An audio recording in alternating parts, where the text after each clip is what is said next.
Milí posluchači, vítejte u pořadu Kupředu do minulosti. Od mikrofonu vás zdraví Martina Kociánová, ze zákulisí Ladislav Henek. Jsme odsouzeni k opakování chyb, přestože známe historii a přestože máme informací o minulosti stále více a mnohem přesnějších. Navzdory znalostem dnešní dobu přirovnáváme k pádu Římské říše nebo k období před propuknutím světových válek. Proč? Nejspíše proto, že cítíme, že opakujeme stále stejné chyby. Kam se tedy poděl pokrok? Proč v zemích, kde rostlo HDP, jak upozorňuje náš minulý host Emil Páleš, začal pocit štěstí a spokojenosti klesat? A proč nám moderní medicína sice prodloužila průměrnou délku lidského života, ale počet dní prožitých ve zdraví se nezměnil, jen jsme déle nemocní a nemohoucí. Máme přece spoustu úžasných přístrojů, technických pomocníků a udělátek, která nám šetří síly a čas. Ale jak říká náš host, v tom volném čase se nám namnoží všelijaké nesmysly, neřesti a neduhy společnosti, které vytvoří nové problémy. A ty nové problémy musíte řešit a zaměstnají vás tak, že zase nemáte žádný volný čas. Milí posluchači, i dnes je mým hostem pan doktor Emil Páleš. Už o něm víte, že vystudoval kybernetiku, vyučoval počítačovou lingvistiku na katedře umělé inteligence Matematicko-fyzikální fakulty Univerzity Komenského v Bratislavě. Založil a vede neziskovou organizaci Sofia a je také autorem mnoha knih, jen namátkou Duchovná úloha Evropy a další kniha Čo je pokrok. Pane doktore, jsem ráda, že vás tady mám. Dobrý den. Ďakujem, prajem dobrý deň všetkým. To vidíme všichni kolem sebe, ale když se podívám do historie a můžu vzít třeba starověkého filozofa Xenofona, který říkal, nejlépe ze všech žijí ti, kteří se nejvíce snaží stát se co nejlepšími lidmi a nejpříjemněji žijí ti, kteří jsou nejvíce a nejpravdivěji vědomi toho, jaké pokroky dělají ve zdokonalování se v lidskosti, ve zdokonalování sebe sama. Krása. Buddha říká, není možné dělat pokroky na cestě, dokud se sami nestanete cestou. A teď se podíváme do vašeho počítače, pane doktore Páleši, a vidíme, co řekli tady tyto dva mudrcové, prorok, řekli před stovkami, mnozí tisícemi let. A kde je ten pokrok? Kde je ten pokrok tedy na sobě sama, nebo alespoň na nějaké armádě lidí, kterou bychom tady viděli, která už od pohledu září, protože když za ně kombajn sklízí, tak oni zdokonalují sebe sama. Ta jedna noha nám kulhá. Áno, no tí Gréci boli skvelí, oni v tých malých pomeroch, že mali malý štátik, jedno mesto a v tom jednoduchšom svete oni ako vystihli a tak názorne objavili mnohé pravdy, čo nám už sa nezdajú také jasné, že máme oveľa zložitejší svet a to je na tom také čarovné. Ja poviem, že je tu jeden indikátor, ktorým ja zase hovorím, že ktorý asi svedčí o tom, že predsa len robíme pokrok.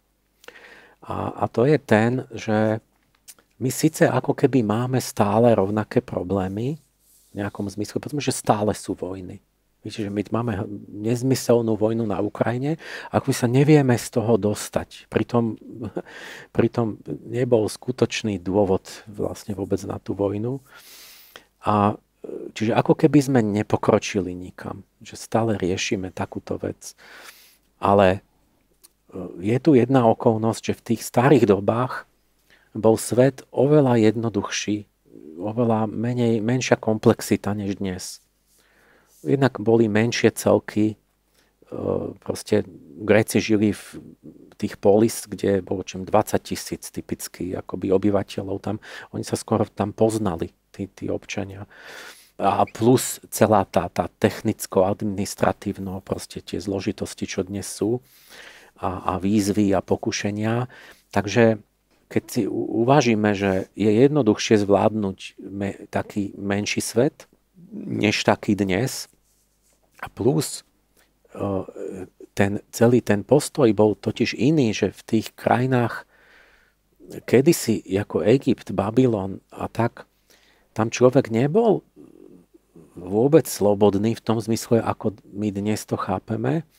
Tam vlastne, a to trochu vidíte ešte v Indii dodnes, že skoro všetko bolo určené zvonku, z hora a nikto sa vás nepýtal. Všetko bolo dané. Vy ste sa narodili a do nejakej kasty a tým bolo určené, že ako budete robiť prácu, kde budete žiť, akého budete náboženstva, ako budete chodiť presne oblečení. Aj manželku vám vybrali pri narodení, to už bolo uzavreté. Čiže a o čom som rozhodoval ja? No o ničom skoro. Všetko bolo dané už tými zvyklosťami, že ako sa to má robiť, ako to robili predkovia, ako to povedal kňaz, lebo tento mal od Boha.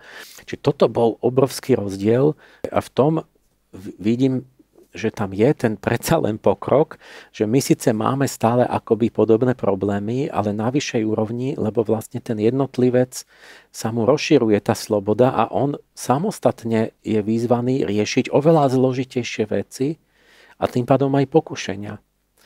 Takže v tomto zase, ako keby vnútorne, a tým odpovedám na tú otázku, že v čom ja vidím ten skutočný pokrok, lebo áno, poviem, že zdokonalovať sa mravne a tak, no ale to, niekto nevie, čo tým ako myslím, ale poviem to tak, že mám takú filozofiu, kde som zlúčil kresťanstvo s Darwinom.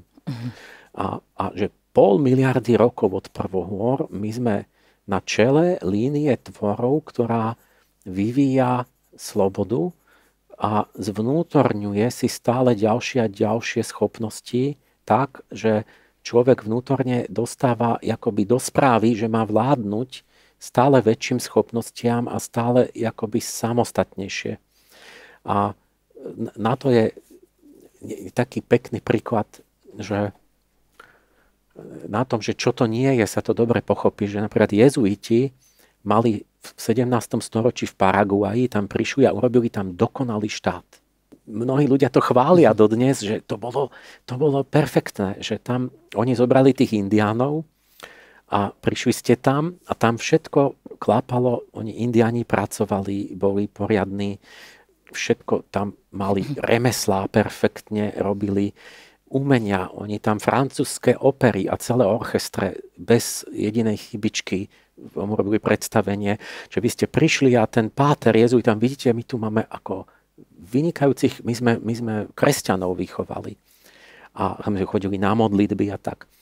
A teraz ako keby háčik bol v tom, že to bolo vlastne divadlo.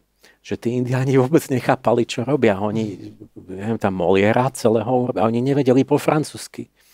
Oni tam Bibliu, mohol sa tam modliť, ale on nevedel, čo hovorí. Vyprázdnené.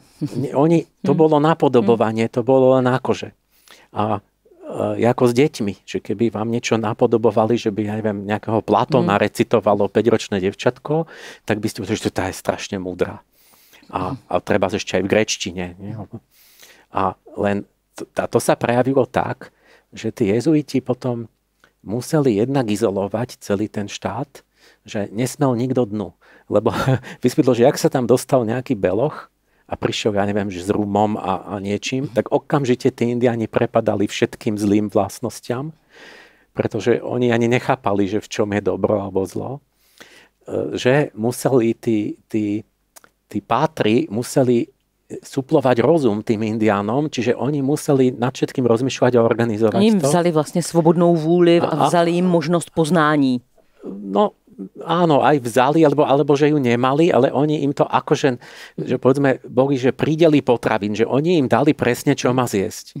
Lebo že keby to nechali na nich, on hneď zabije krávu a 2 týždne sú na hostine všetci, a potom prídu s plačom o 2 mesiace, že my hladujeme, že nemáme čo jesť. Si zase nejsem úplně jistá, jestli zrovna toto je jaksi problém indiánů, řekla bych, že tam to tak bolo, ale v tom Paraguaji. Tam už možná jenom, když je svým způsobem jako zmrzačíte tím životem, tak pak už to může fungovat takto, jak říkáte. Ale já bych potřebovala z toho výstup. Vy jste tady o tom začal mluvit a nevím, jaká je souvislost mezi poznáním a pokrokem. Ten souvislost je tá, že to je to moje konkrétnejšie, že v čom je podľa mňa ten pokrok, že oni síce robili všetko, ako keby to, lenže oni nič nechápali, čiže oni ich nemohli nechať samých tam. A jasné, že oni keď lovili alebo niečo, ale ako náhle tam mal nejaký iný systém, ktorý bol nepochopený, tak to hneď ako zle dopadlo. Čiže oni to nemali zvnútornené, tí Indiáni. A takisto aj v tých starých kultúrach, že oni nejako fungovali, ale mali ste, ja neviem, 95% vecí, čo dnes je na jednotlivcovi, bolo dané, že to povedal faraón, to povedal veľkňaz, to bolo tak dané. Čiže ten človek to vôbec nemal možnosť riešiť a rozhodovať a tým pádom ani pokaziť. A v tom podľa mňa je pokrok, že ja neviem, boli také prípady, že tibetský mních z kláštora a my tam chodíme, že aký on je duchovný veľmi. A toho tibetského mnicha dáte do New Yorku a hneď začne chodiť aj do nevestinca a drogovať a niečo. A vysvetne, že on je vnútorne slabší než nejaký Američan, ktorý tam žije od narodenia. Ten pokrok je v tom, že no takto to môžete napríklad merať, že na akej poznávacej a morálnej úrovni dokážem v akej zložitej situácii a v akých pokušeniach odolať tomu, aby som nesklzol niekam. To znamená, že už musí mať zvnútornené vlastne určité harmonicky celistvé, všestranné cnosti a múdrosti, aby som nepadol do niečoho. Takže toto, keď v tomto postupujeme a zvládame ako keby tie náročnejšie situácie, tak vlastne ten pokrok, ten duchovný pokrok skutočný sa deje. Já si myslím, že asi se to dá zestručnit do věty, že pokud ten člověk nežije jenom v iluzích o sobě samotném a o svém duchovním růstu a o svém duchovním životě, ale pokud na tom pracuje a je to skutečnost, je to opravdové úsilí, tak pak to má asi nějakou hodnotu. Jinak je to divadýlko vždycky. Áno, ja to o tom tiež veľa hovorím. To je celá samostatná téma, že človek my nemáme seba poznanie, my proste človek si sám pripadá pekný a psychológovia, tí neurovedci zistujú, že máme seba klamy vlastne. Což taky není veľký pokrok osobnostní. No nie, a ešte je tu to, že tá technologická nezamestnanosť, tá akoby vytvára priestor pre úplný sebaklam, čo kedysi nebol, lebo kedysi museli skoro všetci pracovať v nejakých reálnych zamestnaniach, čiže bol na poli, bol remeselník. A keď to robil zle, že mal iba pocit, že on je výborný, ale tak mu to spadlo, treba, že mu to nefungovalo, alebo sa mu neurodilo na poli. A teraz sa deje taká čudná vec, že rastie nezamestnanosť, ale nie až tak, ale ľudia akože sú zamestnaní, ale zistíte, že to sú fiktívne zamestnania, že to sú také všelijaké, že keby vôbec neboli, tak by sa nič nestalo.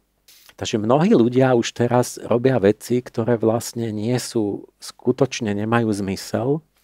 A ja ale tvrdím, že to naše hlboké podvedomie, tá duša niekde dole, že ona to presne vie, čo má a čo nemá zmysel a že vlastne nie ste šťastní potom, keď robíte niečo akože.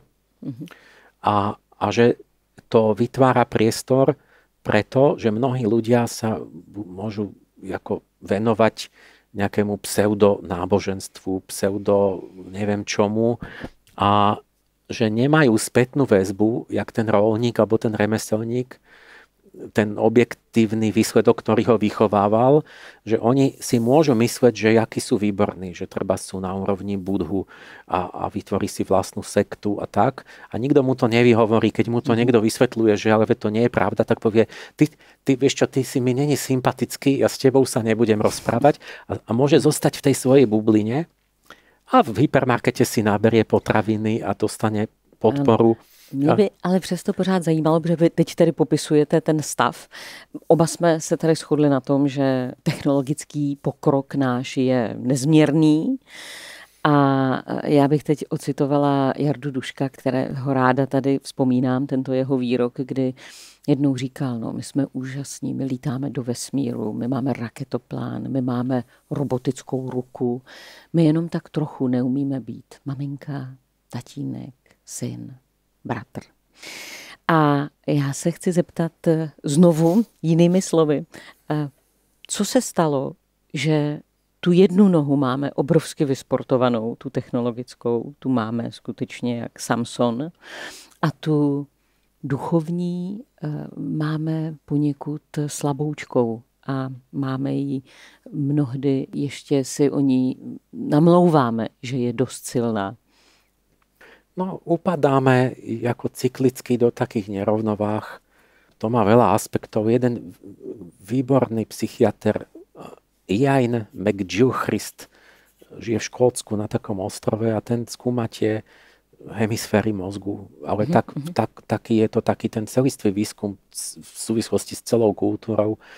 Tak tento tiež diagnostikoval tak, že my sme na západe padli do tej ľavej hemisféry úplne a všetky tie veci, čo sú ako zjednodušene povedané, no ako napravo v tom mozgu, že čo sú akoby také citovo, vzťahovo, umelecko, ale to tam sú samé také, čo práve dávajú takú tú náplň životu, intuícia a krásno. Takže toto nám zakrnelo, čiže sme padli ako keby na jednu stranu fascinovaní tou mocou tej racionality a technológie a že sme mohli dobiť svet s tým a že musíme jednoducho si to uvedomiť a vrátiť sa do rovnováhy. No ale ja tie cykly pozorujem stále, že vlastne sa neustále striedajú tie izmy v dejinách a vždy sa vrácajú znova a znova tie isté. Raz sme lavičiari, potom pravičiari, ale potom zase lavičiari, raz sme liberáli, raz konzervatívci. Lebo vždy, keď zvíťazí ten jeden princíp úplne, tak to začnú preháňať a to vyvolá reakciu, nejaké nešťastné následky a v tej chvíli začne zase ísť hore ten opačný princíp. A takto sa to stále opakuje do nekonečna, preto sa to stále cyklí, lebo von z toho my by sme museli mať tú vôľu, mať celistvý obraz o človeku a nielen reagovať, že vždy chcieť opak toho, čo je, ale mať naozaj tú pozitívnu víziu, že ako vyzerá človek, keď je harmonicky celistvý a ísť za tým, nájsť ten zlatý stred a držať sa ho. Byla už někdy v historii vypozorována, vámi objevená, takováto disproporce, takovéto posílení té levé hemisféry a propadnutí vlastně technologickým věcem a popření člověčenství? No zdá sa, že o tomto už viacerí začali toto skúmať, že či teda kedy prevládala ktorá hemisféra. Aj ten Gilchrist to tam má, ale ja som teda prvý, kto som začal to zase merať, úplne kvantifikovať a vyzerá to tak, že naozaj je tu také kývadlo, ten cyklus, že raz sme akoby aktivnejšia tá ľavá, raz pravá hemisféra, trvá to zhruba 250 rokov a teda je to v tom rytme tých starých anielov. A to je potom aj jedno z vysvetlení, že čo by to mohlo byť, ak to nie sú anieli, že to je ako cyklus, tak ako u jednotlivca je striedavo, je tam taký rytmus, ktorý môže trvať okolo 2 hodín plus minus, že raz je jedna, raz druhá ako hemisféra aktivnejšia, tak zdá sa, že aj na úrovni dejín je to tak, len trvá to 500 rokov, ten cyklus. A ja som napríklad zmeral akoby objavy v matematike a vidno, že každých 250 rokov raz je v popredí aritmetika s algebrou a potom zase geometria. No a to je taký indikátor, lebo my vieme, že celá aritmetika a algebra, že tie centra sú na ľavej strane mozgu u štandardného praváka a celé priestorové ako spracovanie priestoru a vnímanie je napravo. Čiže to znamená, že tie hemisféry sa striedajú aj v tých dejinách, no a to potom ovplyvní celú kultúru. Vysvětlete mi ještě jednu věc, když jako ve spoustě věcí jsme došli po kroku, tak když se podívám na hudbu, na architekturu, na malířství, tak přestože i dnes vznikají pozoruhodná umělecká díla, tak ale přeci jen si myslím, že prostě Nová Sixtínská kaple, kde přijdete a kde prostě padnete na kolena, protože Michelangelo, tak to se neopakuje. Nemáme nového Mozarta, nemáme nového Bacha. Ani tím objemem té práce. Nemáme nového Dvořáka, nemáme nového Botticelliho, nestavíme katedrály v Sartre pomalu na koleně. Čím to je, že vlastně, a to brouzdám časem, to není jedno období, že vlastně jakoby tady v této oblasti také jakoby už ten vrchol byl někde daleko za námi a my se na něj neškrábeme znovu. No, tu sme pri niečom, viete, že keď v tom Notre Dame zhorí kus strechy, tak takmer sme hotoví, že koľko miliónov to bude stať, že my keby sme mali celú gotickú katedrálu postaviť dnes s tou celou našou technikou, tak sme hotoví, by sme povedali, že to by boli trilióny, že to Paříž by skrachovala. Áno, by nebol rozpočet na to a oni si to v 12. storočí si to mohli dovoliť. A v tom umení to je také, že aj dnes teda niektorí sú vynikajúce tie skladby, teda samozrejme väčšina je taký ten komercia. Nebudeme to samozřejmě schazovat, jo, jsou velmi talentovaní lidé. A teraz dokonca tvrdia, že umelá inteligencia, že skladá na úrovni Mozarta a tak, a že vraj sa to nedá rozoznať. Ja tomu neverím, ja proste si myslím, že to není možné a že ja by som to rozoznal. Ale vraj dávali expertom a že trápne to dopadlo, že nerozoznali že tú umelú inteligenciu. Ale ja mám ten pocit, že to tak je, ako vy hovoríte a že to súvisí s tým skutočným nejakým zmyslom života vnútorným, že my cítime, keď je nejaký skutočný výtvor, že to je produktom nejakého opravdivého zápasu nejakej osobnosti. Dotkne sa to srdce. Kde išlo o obetavosť, ja neviem, jak tí vaši Dvořák a títo, však to bolo pre vlastenectvo, že chcel vlast pozdvihnúť a tak, že tam sú akoby tá duchovná kvalita, motivácia, ten zápas, to celé sa odrazí v tom diele a to tam niekde ako vyžaruje z toho a to vám dáva tú potravu duchovnú a to tam musel nejaký človek dať a to sa nedá urobiť, že len tak nejako ľahko, bez námahy, komerčne a pomocou lepšej technológie. To nenahradíte. A v tomto ja vidím že keby ste sa opýtali, že my, áno, to nepopierateľne máme pokrok vo všeličom, ako keby technicky, lenže to konečné kritérium pre človeka je to šťastie. A keď si to tak rovno zoberete, že keď ten pračlovek mal miliónkrát menej výroby a vecí a tak on bol miliónkrát nešťastnejší snať. Myslíte, že nie, podľa mňa on mohol byť šťastný. Aj ten v tej právekej tlúpe. Lebo čo? No lebo prámeňom šťastia, a to je ten klam toho konzumného sveta, vôbec nie sú veci. Môj otec mal také, že peniaze nerobia človeka šťastným. Keď nemáš naozaj vôbec žiadne, tak ťa môžu robiť nešťastným. Ale inak šťastným ťa nerobia, lebo šťastie prámení z vnútorných vecí. A tým končím tú moju knižočku, že v podstate šťastie závisí od charakteru človeka, že vy môžete byť aj návonok nejako neuznaný, alebo chudobný, alebo niečo, ale to skutočné šťastie je z takých vecí, ako že viete, že ste urobili dobré, zmysluplné dielo, že robíte dobrú prácu, ktorá má význam. Z takých vecí, ako že sebevláda, seba ako zdokonalovanie.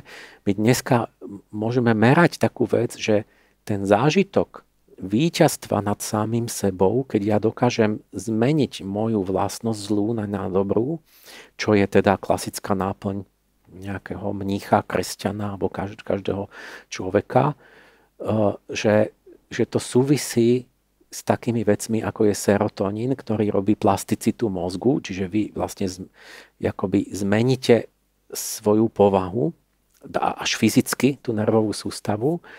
A z týchto vecí vám pramení sebaúcta a pocit, že ste víťaz vnútorný. A tam je to skutočné šťastie. A nie z toho, že si kúpim nejakú vec, ale na druhý deň už zase si chcem niečo kúpiť. Ale toto nám tá reklama stále hovorí, že tak toto je. A plus nesmiem zabudnúť vzťahy, že ako 2/3 ľudského šťastia je zo vzťahov. Ja si veľmi cením jednu štúdiu, harvardská štúdia vývoja v dospelosti.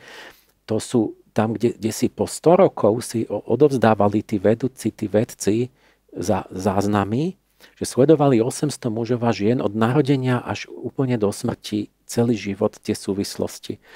A záver, si to na TEDe môžete pozrieť, je, že ten vedúci jeden hovorí, že proste čo je tajomstvo šťastia, a neviem už, čo to povedal, že či vzťahy, alebo láska, bodka, že to je záver celého, že keď si osvojíte tie správne hodnoty, ako nesebecké, tak, že dokážete riešiť konflikty a utvárať ako pozitívne vzťahy, tak to je hlavný faktor, že sa dožijete o 20 rokov zdraví a viac. A toto mal aj ten pračlovek, tvrdím, že on v tej svojej skupine mohol mať priateľstva, vernosť, lásku. On možno žil 30 rokov, ale šťastie je akoby mimo času. My obecně máme všichni dojem, že sami sebe zvládáme, že my jsme usebraní v pořádku a je potřeba změnit ty kolem. To je nejčastější pocit, myslím si, že mohu hovořit za většinu lidí. Je to takto nastavené, protože málo kdo se chce pustit do té obrovské práce sebepoznání a připuštění si toho, co všechno v každém z nás dřímá. Řekněte mi, je šance na základě těchto cyklů, na základě rytmů, nějakým způsobem tuto představu naši rozbít? Protože jestli tomu správně rozumím, tak pokud nezatřeseme s tímto naším klamem, tak se prostě nemáme šanci posunout dál. Maximálně zase vylepšíme robotickou ruku, ale nepřinese to žádné zkvalitnění života a ani ten pocit individuálního štěstí, po kterém tak strašně prahnem.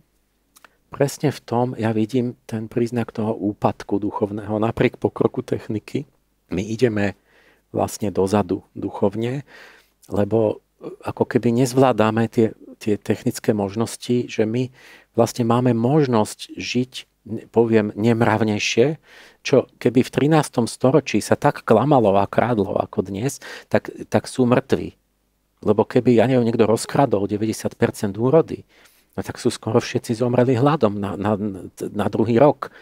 A nám táto obrovská technológia umožňuje vlastne byť morálne horší. A tváriť sa, že nie. A ten sebaklam, toto je to, čo klasicky bolo v kresťanstve, čo my sme vyhodili, že vlastne spoveď, spýtuj si svedomie, dávaj si pozor, lebo Lucifer a aký čert ti niečo nahovára sebaklamy a tak ďalej. To my sme všetko, že to nepotrebujeme. A máme kultúru, kde sa rozširuje toto a teraz čo s tým? Ja vlastne akoby robím to, že tie najnovšie výsledky vedy premostujem s tými starými ako múdrosťami a tým sa snažím oživiť, akoby zaktualizovať v tej novej dobe pochopenie týchto starých vecí, ktoré v náboženstva kedysi prinášali. A ohromne mi pomáha napríklad neuroveda, čo je úplne mladý ako obor, kde teraz normálne vidia do mozgu, že čo sa deje v podvedomí.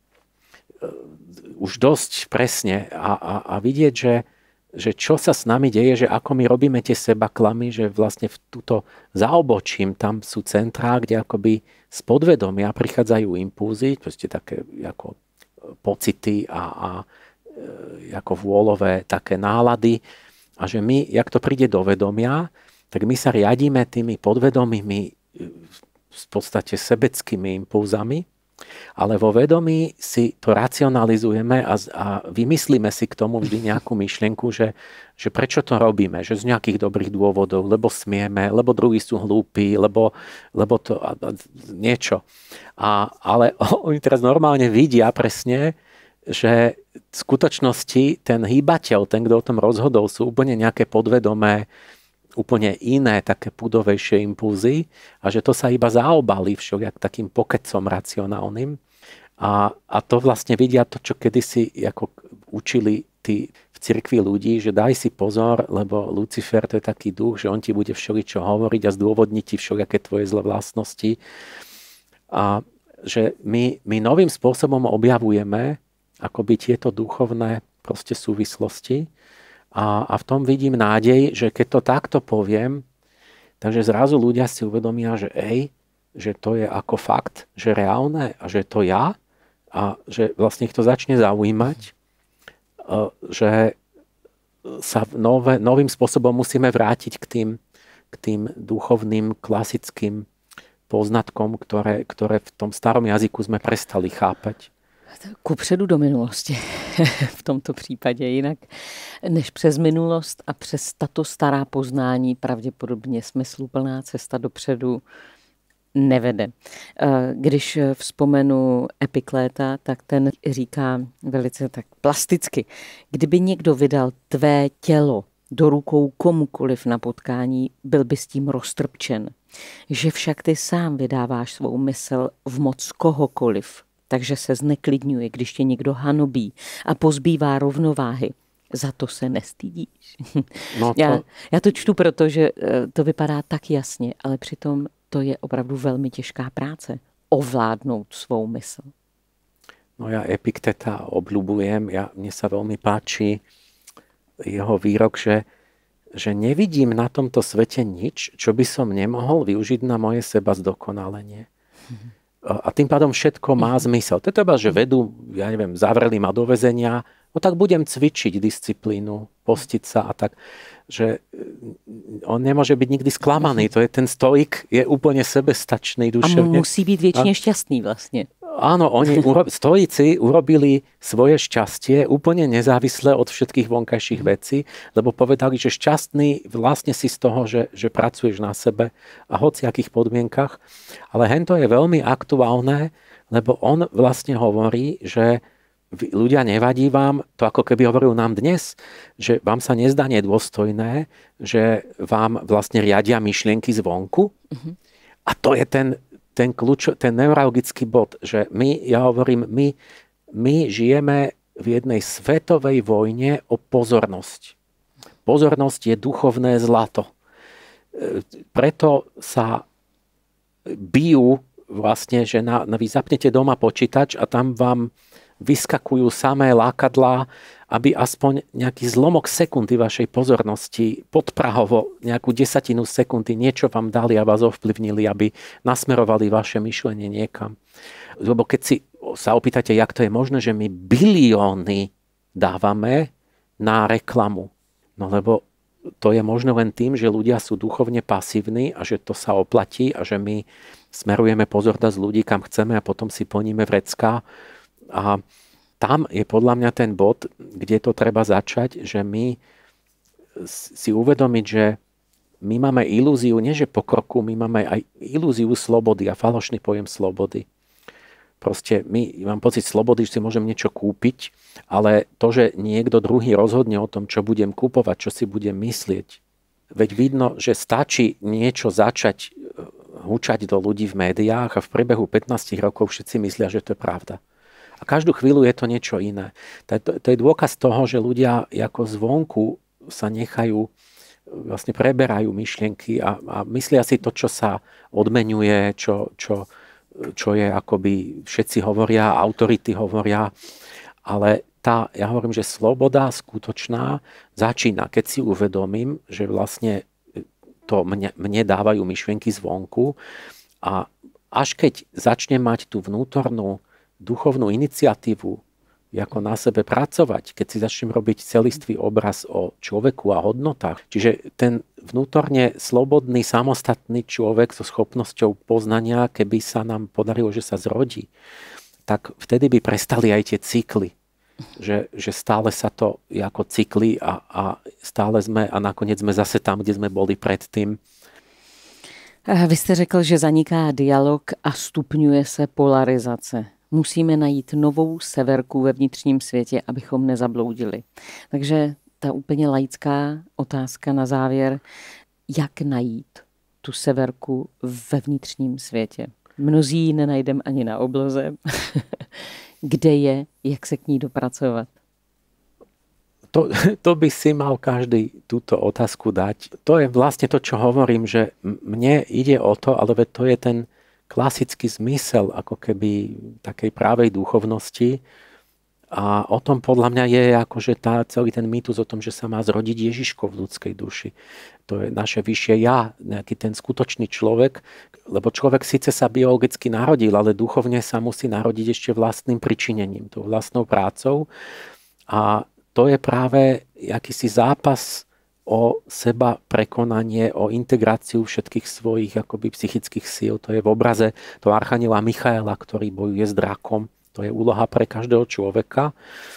A až výsledkom určitej takejto hrdinskej námahy vnútornej je potom, že sa narodí skutočná individualita, čo Jung volal individuácia, ktorá jak si tak dá do poriadku tie svoje vnútorné možnosti a síly, že to zvládne, spozná sám seba, že to dá do harmonie, že vnútorne tým vznikne určitá, ako to oslobodenie vznikne tým, že nepodlieham už tým jednotlivým akoby rozmerom tej prirodzenosti, že by som ako nevedome do toho upadal, ale že nastolím vnútorne svoj stred, nájdem svoju rovnováhu.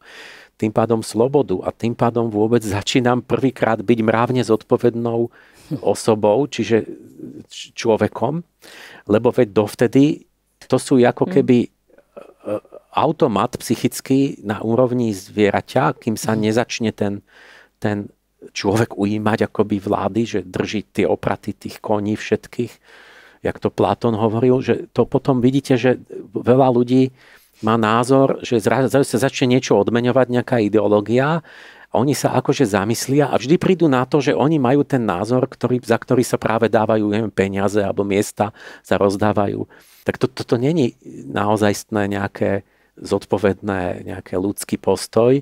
To je len inštinkt, že kde budem v bezpečí, kde budem mať dobré bydlo, tak tam mi idú myšlienky. Toto nie je ešte skutočný človek. Odpoveď, že ako tá severka, ja si myslím, že ten Platón žil v analogickej dobe, presne jak my dnes. Že rozpadla sa vtedy morálka, bol relativizmus, každý niečo rozprával a Platón túžil nájsť tie hviezdy, to boli tie jeho platonské idei, tie právzory. Že čo to je, jak vyzerá idea spravodlivosti, lásky a takto. A chcel to nejako dokázať, že to je niečo reálne a poznateľné. A to sú tie moje, tých 7 právzorov je akoby takých 7 hviezd, ktoré keď ja spoznám vnútorne, tak mám vlastný kompas a vlastnú orientáciu. Demokracia vlastne predpokladá, že človek má túto schopnosť a že on rozozná sám, čo je správne. Takže to je úloha, že každý by to mal mať, alebo potom môžeme demokraciu zrušiť a nech nás vedú nejakí múdri ľudia radšej. Nie? Ale keď chceme, že každý má hlas, tak potom mu z toho vyplýva povinnosť, že on sa musí usilovať o túto ako múdrosť, tú Sofiu. Aspoň usilovať.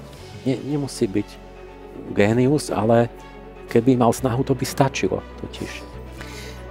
Pane Emile Páleši, moc vám děkuji za to, že jste přišel. Děkuji vám za to, že jste se na některé věci podíval tak, že by nás to mnohé vůbec nenapadlo a že jste nám dal mnoho odpovědí, ale evokoval ještě více otázek. Díky moc. Ja ďakujem veľmi za pozvanie, bolo mi potešením. Milí posluchači, kompletní třídílný rozhovor s Emilem Pálešem o cestě kupředu do minulosti, rovnováze mezi technologickým pokrokem a duchovním vývojem si můžete poslechnout v celku na platformě HeroHero. Najdete jej také na našem webu Radio Univerzum, Facebooku a YouTube. Upřímně děkujeme všem, kteří nás posloucháte a také podporujete na účtu 10 10 34 90 16 /2700. Díky vám můžeme přinášet pořady, které zkoumají hlubší souvislosti mezi vědeckým poznáním a duchovní moudrostí a nabízejí mnohdy nezatížené pohledy na směřování lidské civilizace. Martina Kociánová se na vás těší zase příště. Zatím se mějte hezky a něco pro to dělejte. Nikdo jiný to za nás neudělá.